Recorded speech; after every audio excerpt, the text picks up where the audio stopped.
नमस्कार प्रेक्षकांनो, तर आपण बघतोय घरोघरी मातीच्या चुलीचा आजचा एपिसोडच्या सुरुवातीला इथे आता ऋषिकेश जानकी घराबाहेर गेल्यानंतर सगळे परत हॉलमध्ये जमलेत.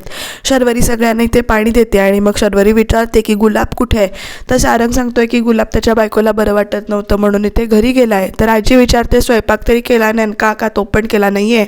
मग लगेच आता इम्प्रेशन टाकायला नको आईंवर, म्हणून ऐश्वर्या म्हणते की स्वयंपाकाचं मी बघते, सगळ्यांच्या आवडीचं इथे काहीतरी करते. आई काय करू असं ती विचारते. तर इकडे सुमित्राई म्हणतात की मला भूक नाही आहे, तू काही पण कर. मग शर्वरी म्हणते की आई कशी भूक नाही आहे, कुणाहीमुळे तू असं स्वतःला त्रास करून घेणार नाहीस, स्वतःची काळजी घेणार आहेस आणि जेवणावर राग किंवा जेवायची इच्छा नाही असं म्हणणार नाहीस. तर इकडे सुमित्राई म्हणतात की माझा विश्वासच बसत नाही आहे, ऋषिकेश जानकी असे कसे वागले असतील. म्हणजे जे दिसतंय तसंच आहे ना की माझा काहीतरी गैरसमज होतोय असं म्हटल्यानंतर इकडे आता ऐश्वर्याचा चेहरा बघा कसा झाला आहे प्रेक्षकांनो. आणि सारंग पण लगेच इथे आईंकडे बघतोय.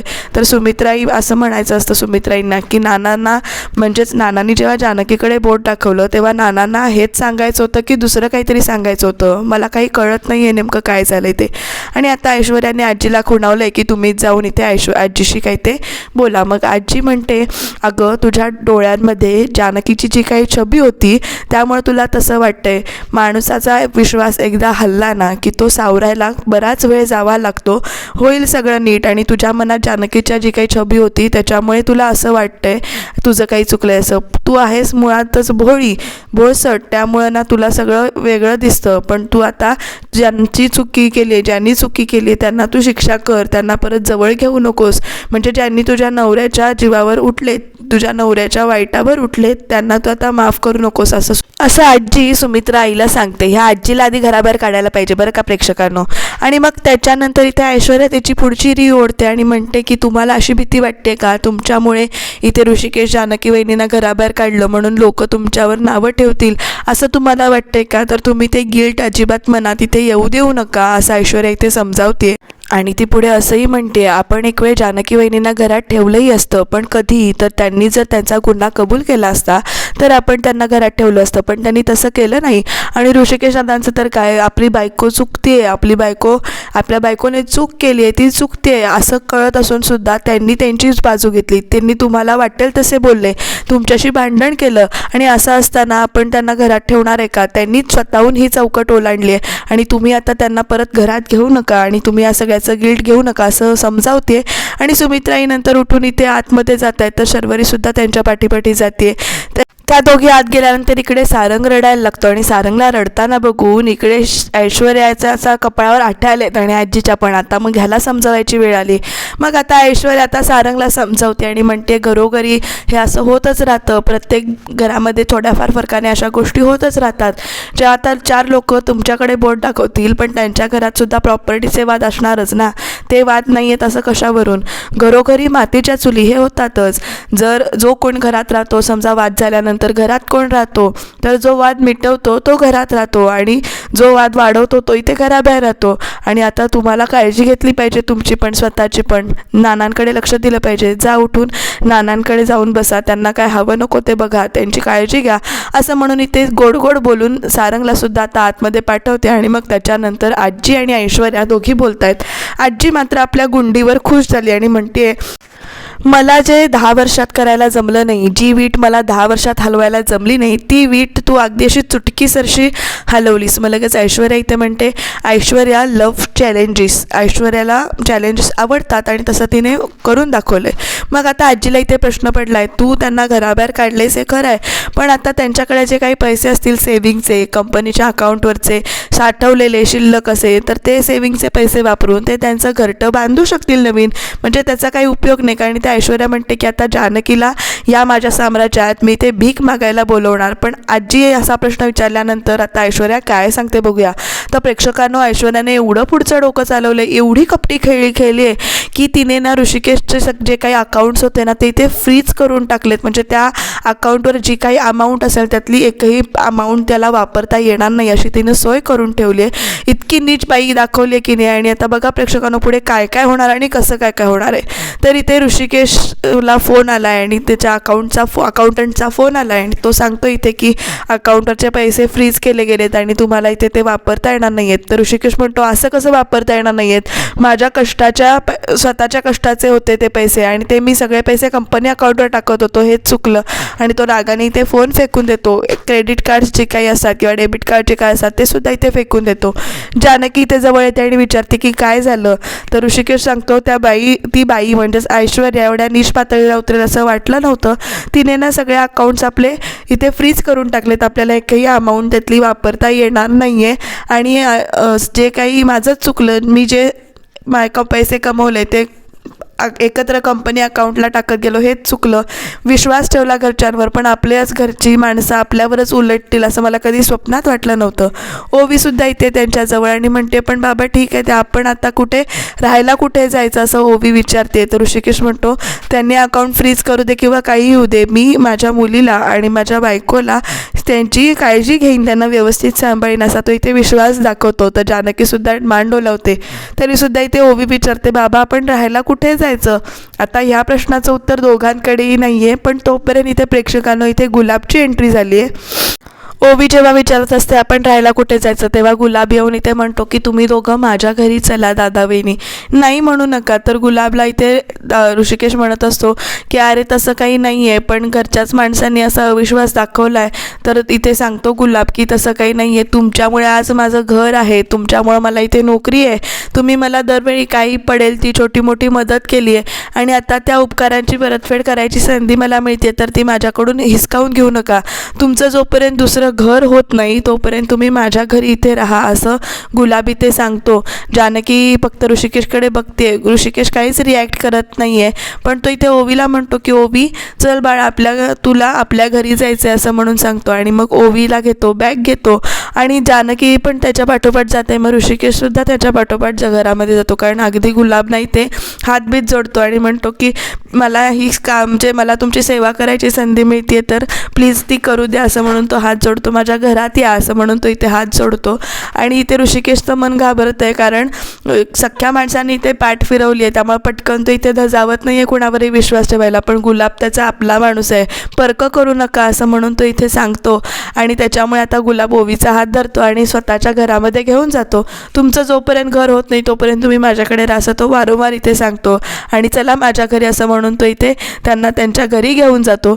खरंच माणसं जोडलेली असतात ना तीच कधी कधी सख्ख्या नात्यांपेक्षा किंवा सख्ख्या माणसांपेक्षा इथे जवळची येतात.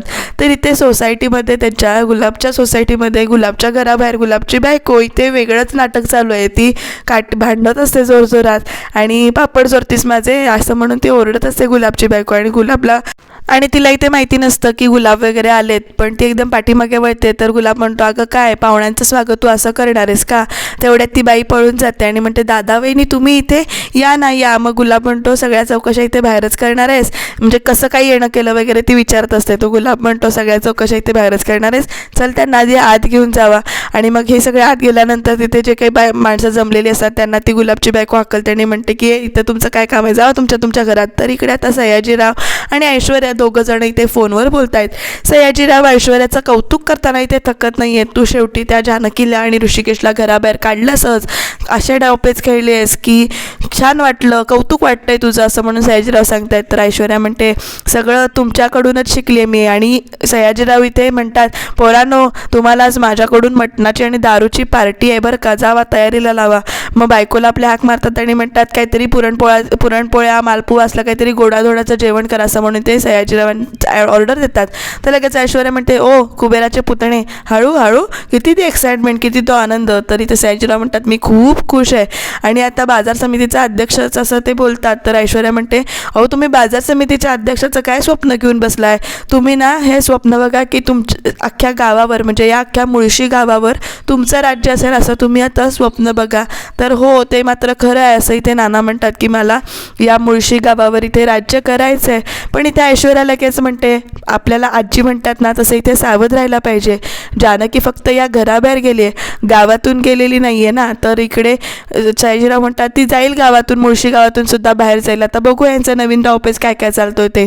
तर इथे गुलाबच्या घरामध्ये ऋषिकेश, जानकी आणि ओवी तिघंजण आलेली आहेत.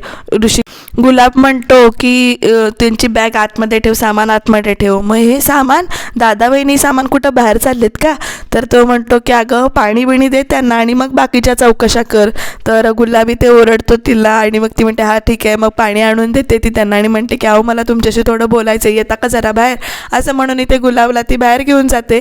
ऋषिकेश अजून बसलेला नाही आहे, त्याला असं टेन्शन आलेलं तिच्या चेहऱ्यावर, असं दिसतंय की आता त्याला नाईलाज वाटतं इथे राहणं. साहजिकच आहे ना, कसं राहायचा हा प्रश्न सगळ्यांनाच इथे पडला आहे. पण गुलाबनं आपलं मोठं मन दाखवलं आहे आणि तो इथे त्यांना घेऊन आला आहे घरामध्ये. आणि मग त्याच्यानंतर इथे गुलाबची बायको सगळ्यांना पाणी आणून देते. ओवीला गुलाब इथे छान बस म्हणून असं सांगतो आणि गुलाबच्या बायकोचे प्रश्न संपत नाही आहेत. पण शेवटी गुलाब तिला इथे बाहेर घेऊन जातो आणि मग सांगतो जे काही घडलं आहे ते, की कसं ऐश्वर्याने मोठं महाभारत केलं आहे आणि आता घरातली कोणीही दादा वहिनींच्या बाजूने इथे नाही आहेत.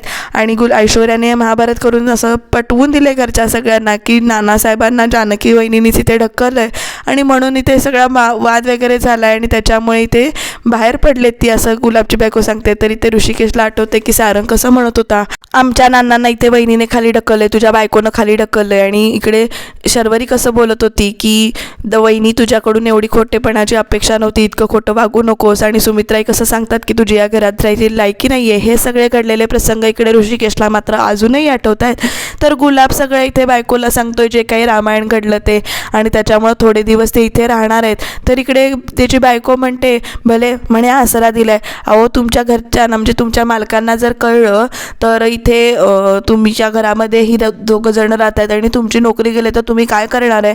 तर गुलाबी ते म्हणतो एक नोकरी गेली तर चांगल्या अजून 2-4 नोकऱ्या मिळतील, पण ही जी माणसं आहेत त्या माणसांनी आपल्याला इथे आसरा दिलाय, आपल्याला सावरले, वेळोवेळी मदत केली आणि ही माणसं खूप मोलाची आहेत. नोकरी काय बघता येईल, मी आहे ना त्याच्यासाठी, मी काही घाबरत नाही कुणाला. नोकरी जर गेलीच तर ती बघता येईल, पण इथे ही माणसं जी आहेत ती जर गमावली ना तर खूप वाईट होईल आणि ती थोडे दिवस आपल्याच घरात राहतील, जा तू त्यांच्या जेवणाची तयारी कर. तर लगेच ती सांगते बेसन संपले घरातलं, बेसन आणून द्या जावा, असं म्हणून ते गुलाबला पाठवते. गुलाब म्हणतो की आणतो, असं म्हणून बेसन आणायला जातो.